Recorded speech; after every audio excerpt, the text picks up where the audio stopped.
आप देख रहे हैं स्टेट टुडे न्यूज। मैं हूं आपके साथ हर्षिता। आइए करते हैं खबरों से शुरुआत।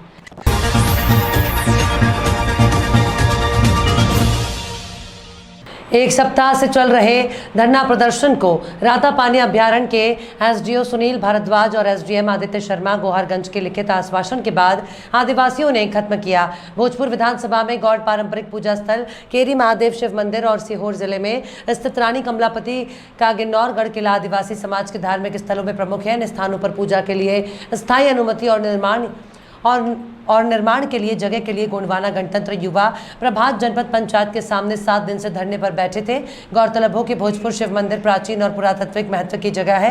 ये जगह जगह पुरातत्व विभाग के संरक्षण में है। यहाँ पर पुरातत्व विभाग ने झंडे फहराने पर पाबंदी लगाई है। पुरातत्व विभाग के इस फैसले से आदिवासी समाज में रोष था। वहीं गिन्नौरगढ़ किला और केरी महादेव के दोनों पूजा स्थल रातापानी अभ्यारण्य क्षेत्र के अंतर्गत आते हैं, जिसमें वन विभाग का समय समय पर पूजा स्थल पर जाना, पूजा करने की अनुमति प्रदान अस्थायी रूप से दी जाती है।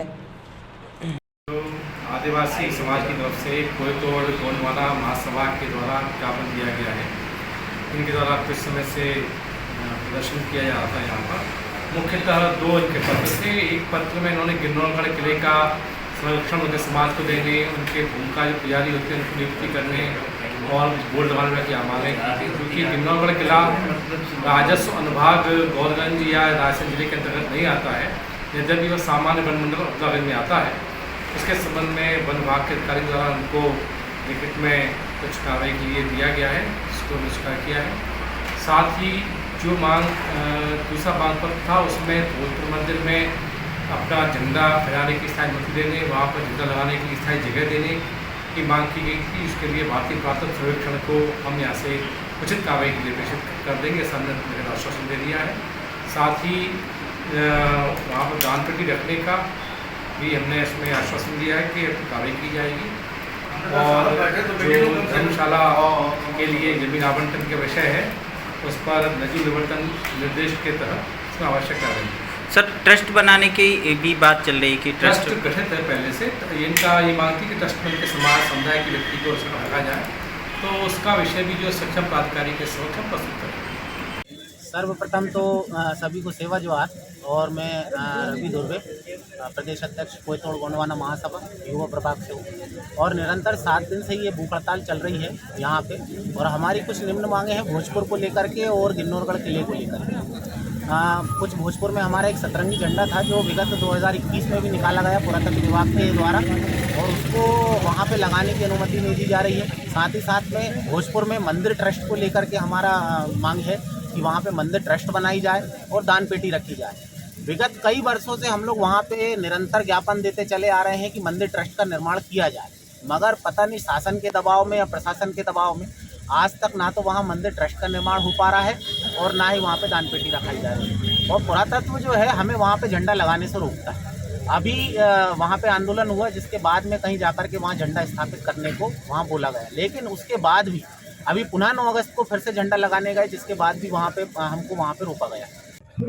सर, आज आदिवासी समाज ने यहाँ पे बड़ा आंदोलन किया है और पिछले 7 दिनों से इनका धरना प्रदर्शन भी चल रहा था। किस प्रकार की मांगे हैं इनकी और क्यों ये धरना प्रदर्शन चल रहा है?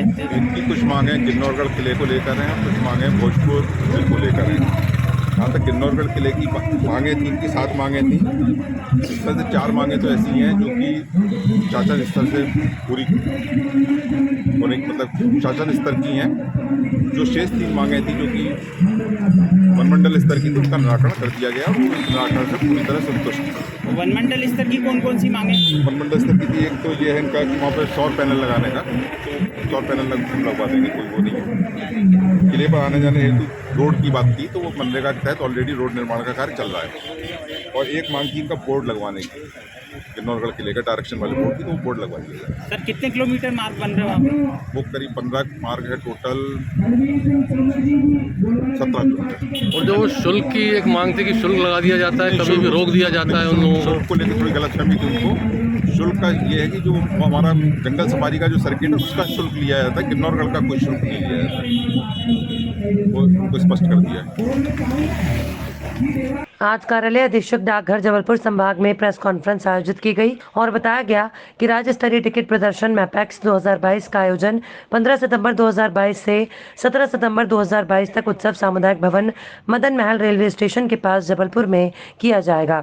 उक्त डाक टिकट प्रदर्शन में प्रदर्शित टिकटों के माध्यम से विद्यार्थियों और युवाओं को सामाजिक, राजनीतिक, मौलिक और सांस्कृतिक जानकारी के साथ साथ देश विदेश की विस्तृत जानकारी प्राप्त होगी। आज आप सभी लोग उपस्थित हुए हैं। डाक विभाग जबलपुर मध्य प्रदेश स्तर की राज्य प्रदर्शनी का आयोजन करने जा रहा है। यह आयोजन दिनांक 15 सितंबर से लेकर 17 सितंबर तक मदन महल स्टेशन के पास उत्सव रेलवे हॉल में आयोजित है, जिसमें मध्य प्रदेश के सभी डाक टिकट संग्रह करने वाले फिलैटेलिस्ट अपना अपना बेस्ट अच्छे से अच्छे जो टिकट उनके पास हैं वो संग्रह को प्रदर्शनी में प्रदर्शित करवाएंगे, जिसमें 230 फ्रेम हम लगाने जा रहे हैं और उन फ्रेम अच्छे टिकटों की एक निर्णायक मंडल के माध्यम से जांच की जाएगी और जांच करने के बाद देखने के बाद उनके जो संग्रह हैं उसको एक विजेता के रूप में घोषित करने का कार्य किया जाएगा।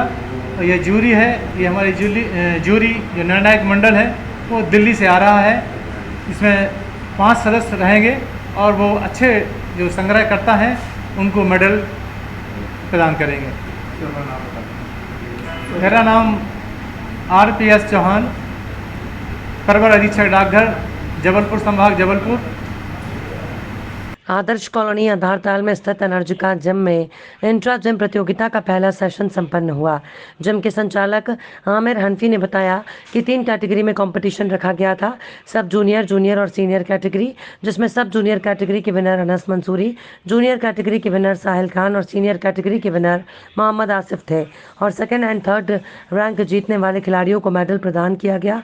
इस कॉम्पिटिशन के chief guest Jabalpur power lifting association के एडवाइजर अब्दुल हाफिज थे और के मार्गदर्शन में पूरा कंपटीशन आयोजित हुआ। प्रोग्राम के बारे में आज एनर्जिका जिम में power lifting competition, intra gym competition रखा गया था, जिसका आज पहला सेशन कंप्लीट हुआ और इस कंपटीशन में 3 कैटेगरीज रखी गई थी, सब जूनियर, जूनियर, सीनियर, जिसमें सब जूनियर में मिस्टर एनर्जिका खिताब जीता अनस मंसूरी ने और जूनियर कैटेगरी में जीता साहिल अंसारी ने और जो सीनियर कैटेगरी थी उसमें हमारे आसिफ भाई ने मिस्टर एनर्जिका का टाइटल जीता। और इस कंपटीशन में चीफ गेस्ट के तौर पर हमने जबलपुर डिस्ट्रिक्ट एसोसिएशन के एडवाइज़र अब्दुल हफीज़ जी को as a chief guest invite किया था, जो कि आए। उनके मार्गदर्शन में पूरा कंपटीशन संपन्न हुआ। आपका नाम बता दीजिए। मैं मोहम्मद आमिर हनफी, एनर्जिका जिम संचालक। मुरैना जिले की जनपद पंचायत के लारस के अंतर्गत आने वाले ग्राम पंचायत डोंगरपुर मानगढ़ में करीबन 20 वर्षों से आशा खंडेलवाल निवास करती चली आ रही थी। ग्रामीणों द्वारा बताया गया कि इनके पति हुकुमचंद खंडेलवाल की तहसील कार्यालय में नौकरी थी। इनका भी निधन यहीं पर हुआ। बाद में इनके बेटे का भी निधन ग्राम पंचायत डोंगरपुर मानगढ़ में हुआ था। पूर्व में पिता और पुत्र दोनों का दाग संस्कार ग्रामीणों द्वारा ही किया गया। इसी के चलते 5 महीने पूर्व में ग्रामीणों द्वारा आशा खंडेलवाल को वृद्धाश्रम मुरैना में भेजा गया, क्योंकि इनकी देखरेख करने वाला कोई नहीं था। रविवार के दिन ग्रामीणों को सूचना प्राप्त हुई कि आशा खंडेलवाल पत्नी हुकुमचंद उम्र 65 साल इनका भी निधन हो गया। ये सूचना मिलने पर ग्रामीणों की आंखें नम हो गई और सभी ने विचार किया कि क्यों ना इनका भी दाग संस्कार ग्राम पंचायत डोंगरपुर मानगढ़ में किया जाए। इस बात की जानकारी जैसे ही वृद्धाश्रम से ली गई और वृद्धाश्रम से आशा खंडेलवाल की डेड बॉडी ग्राम पंचायत डोंगरपुर मानगढ़ के लिए 108 की सहायता से भेजी गई। सोमवार के दिन आशा खंडेलवाल का दाग संस्कार ग्राम पंचायत डोंगरपुर मानगढ़ में बने शांति धाम में किया गया, जिसमें ग्राम पंचायत के ग्रामीण लोग मौजूद रहे।